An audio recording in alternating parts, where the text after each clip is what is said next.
researchers at the University of Nebraska-Lincoln discovered a new defect in cattle that can cause physical collapse when they exercise. One of the researchers on the project called in to help was Dr. Jessica Peterson. She joined me to share the latest information on this topic.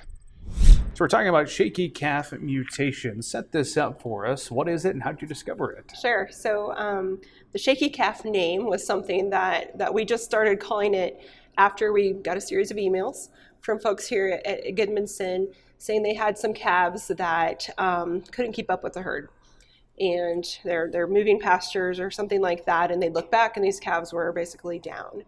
And at that time they're like, well, we are calling you or we're contacting you because we noticed a couple like this last year. And so there was kind of a trend.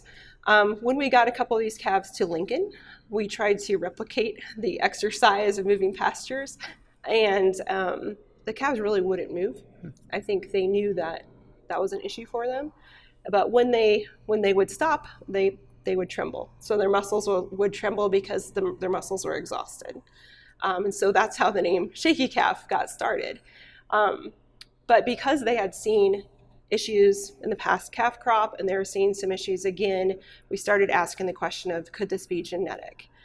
So that's how I got involved as a geneticist of trying to answer that question. Is there a genetic mutation causative of this? So that was the question. The answer, spoiler alert, ends up being spoiler yes. Alert. Yes, there is. How did you get to that answer? So we were fortunate because we had genotype data on hand from actually all of the herd at that point. And we were able to do a broad scale analysis and say, what do these calves have that nobody else in the herd does? And that got us to a chromosome. That's not the answer yet. But then we were able to use whole genome sequence to actually look at every part of the genome, and we found a mutation in a gene called PYGM.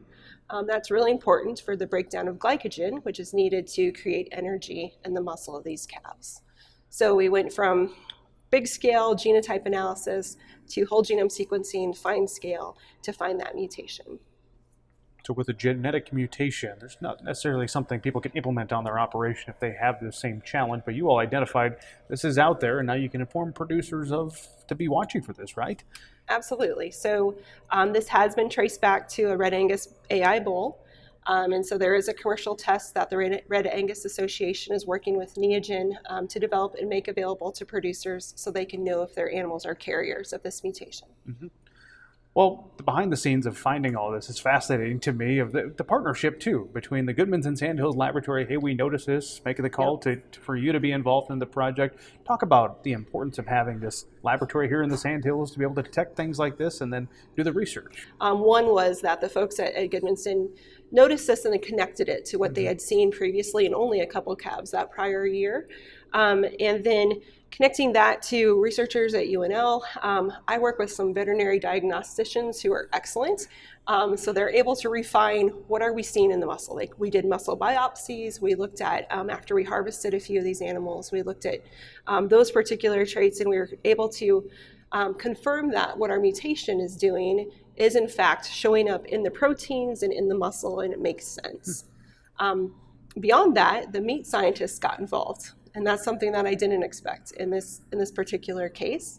But the fact that these animals can't break down glycogen for energy makes them dark cutters at the end of the day. So it's detrimental both to their well-being as calves and as growing animals. And then if they do finish, their meat quality is also affected.